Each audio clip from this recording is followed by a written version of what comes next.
Frequency, our take on talent, people trends, and the reality of building up businesses in an economy that keeps rewriting the rules. I'm Amy Crook, founder of Stratavis. And I'm Erin Totis, Managing Director of Talent Delivery, which basically means I live in the universe of finding the right people to make an impact for our clients fast. Around here, we talk about the real side of HR and talent, what works, what absolutely doesn't, and how to build teams that can carry a business, not drag it down. We'll break down trends, share the behind the scenes of scaling a consultancy from zero, and probably overshare a little because that's where the good lessons live. So whether you're building, hiring, leading, or just trying to keep your company profitable, you're in the right place. This is Fractional Frequency. Let's get to it.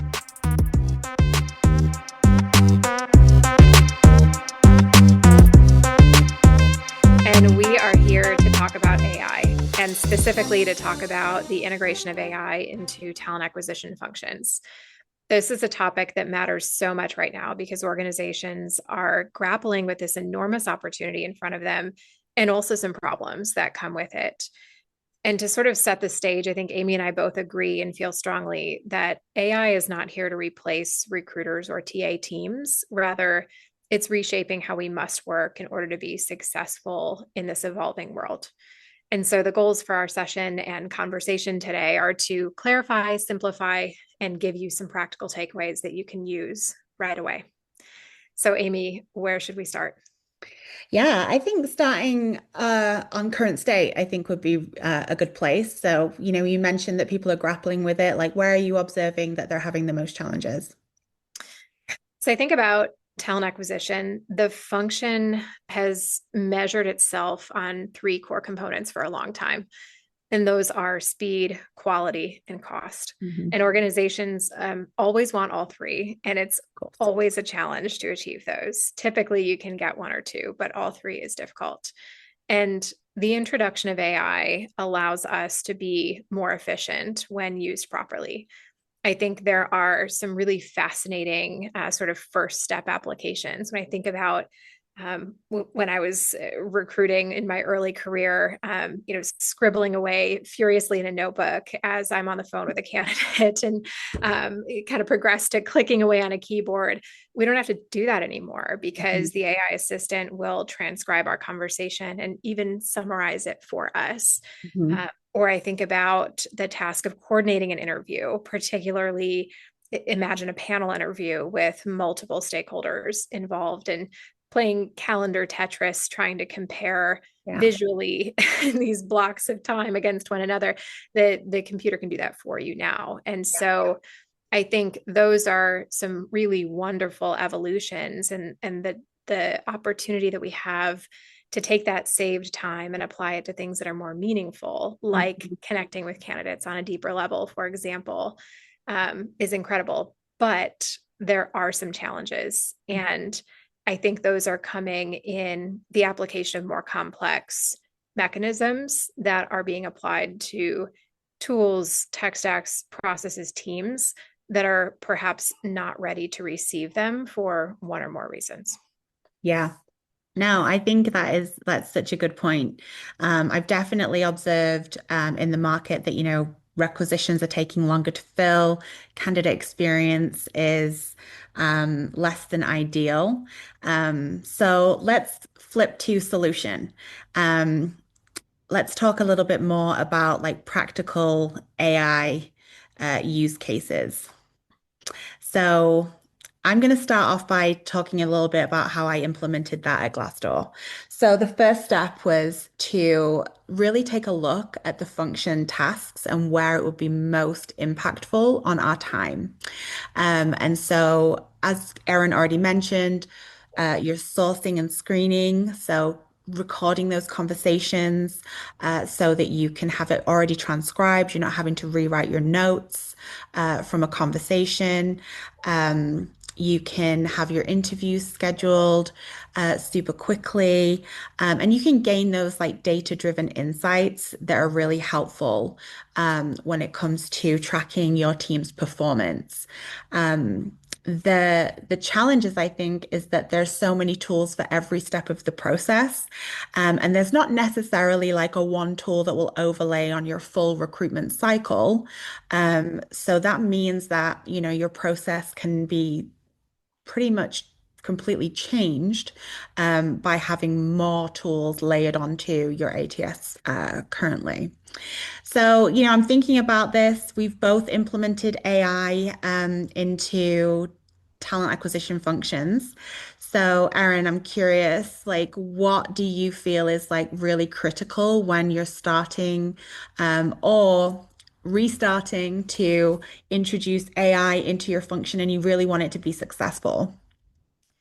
I heard something really interesting the other day at a summit I was participating in that leaders should stop telling teams to get curious about AI. Oh, yes. And I have heard that from a number of different leaders. Mhm, And what I thought was really curious about this statement is that the speaker then followed with getting curious about AI is like giving your 7-year-old a can of gasoline and a box of matches and just throwing it on the floor in front of them and telling them to get curious about it. And when you do that, one of two things will happen. Either nothing will happen mhm, or they're going to burn themselves. And I thought that was so interesting because when you think about the concept of AI in the way that I think some organizations are thinking about it, they're thinking about it like software. And AI is not software. It's not something that people inherently have some baseline understanding of that they can just learn in a quick kind of workshop or learning lecture type presentation.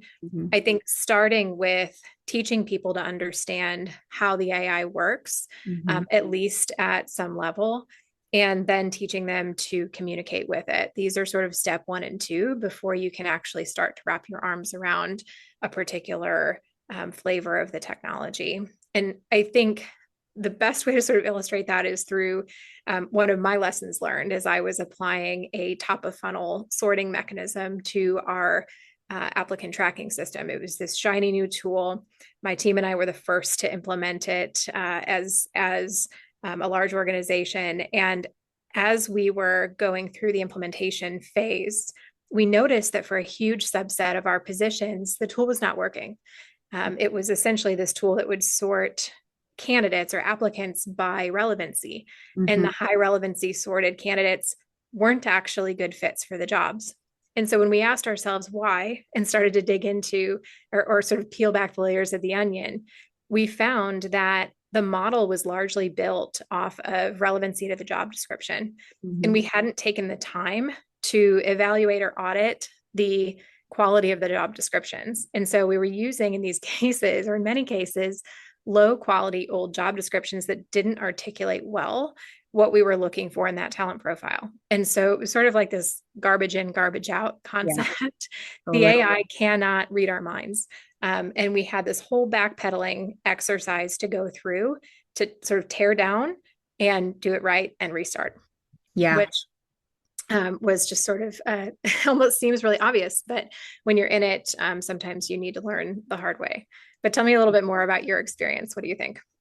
Yeah, I agree with you. Like you have to know what the capabilities are of the technology and where it will best suit the needs of what you're trying to achieve.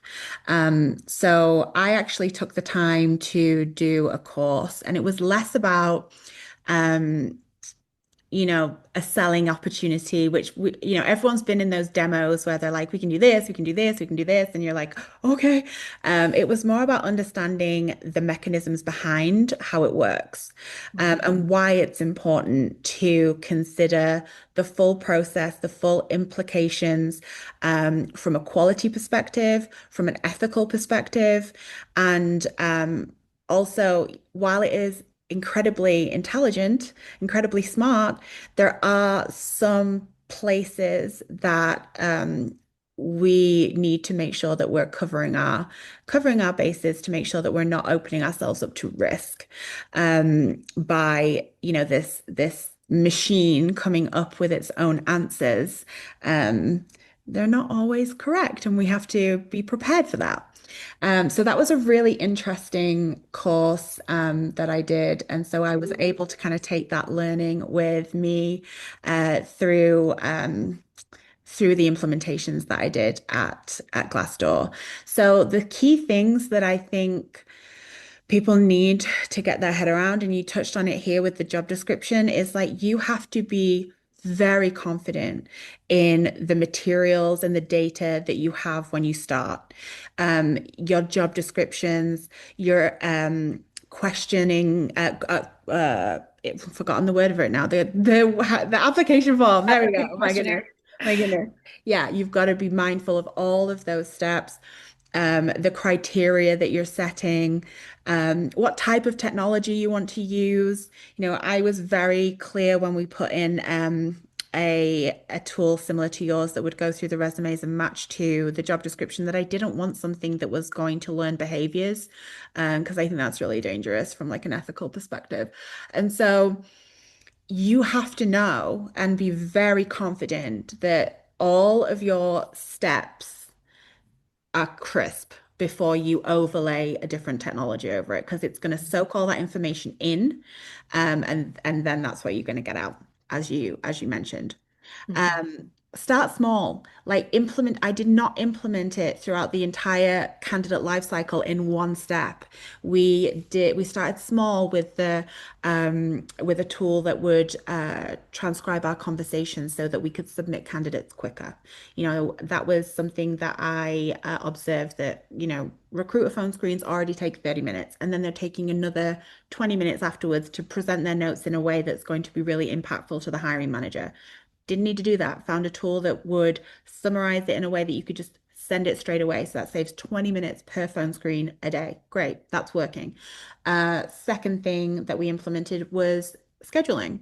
We already had a really great tool that was scheduling. They created another component to it, which was like an AI assistant that would not only take care of the original scheduling of the interview, like the hiring manager one-on-one, but became much better at doing panels and rescheduling. Because I think we all know when we've implemented a scheduling tool, um, from an AI perspective, that the rescheduling thing was the thing that was like, oh, this is our this is our point where you need to get a human involved because it's just like, oh no, this is not what we had planned and now it's all gone, so you have to like fix it. But the AI assistant was really good in the rescheduling component. So like, great, we've saved a ton of time scheduling interviews. And then the final thing that we did was resume review because, as we know, at the moment, application volumes are huge. Recruiters are overwhelmed. And so I wanted to implement something that was going to shave down some of that time so that we could spend more time with the candidates that we were really trying to build a relationship with. The key thing is I did not want the experience for hiring managers or candidates to be impacted. So that means communications are still personalized. We take the time to pick up the phone to candidates that we're trying to build a relationship with as a potential employee. We give feedback. Um, we consult with the hiring manager. It's not just that, okay, AI's done a wonderful job of presenting this profile, but we had the conversation, so we want to share those nuances that you pick up from human interaction that do not come up on a transcribed note. So I wanted to be able to keep that quality experience that we are so well known for and not compromise our days to fill, even though volumes were incredibly high. So my motivations um, were to save the time, to be scalable, so that we could take on more work without having to increase headcount, but still not compromising the experience. I feel like I was just talking for a really long time, but I do want to quickly touch on metrics, because I think another thing is you've got, leaders that are very much like, get curious, rather than like having some very clear goals because it's so new for a lot of companies. They're not really sure. They know they want to create the efficiency. They know they want to implement the technology because they're being told from higher up that like You got to do it. So they're passing that message down. And so there's almost like a sigh of relief when they find a tool that they think will work and is in budget and they've implemented it. It's like, oh, okay, we're done. We've hit it. We've implemented AI. We're winning. Um, but that's not how it works. With like all new technology, there's going to be kinks, there's going to be challenges. Something that I like to say when I'm consulting with people about AI integration is be careful putting new technology on old processes. Like you have to have an open mind to map through the process to make sure, okay, we're layering these tools on. Are we still keeping the experience in mind? Are we still getting the information that we need to make good decisions? Are we still consulting with the business? Or are we just now in a factory of people? You want to avoid that. It's not good for either side. It's not good for the company when they're trying to attract talent that's going to take people to the next level in their organization, and it's not a good candidate experience either. So quality is really important, experience is really important, and is it even moving the needle on your efficiency?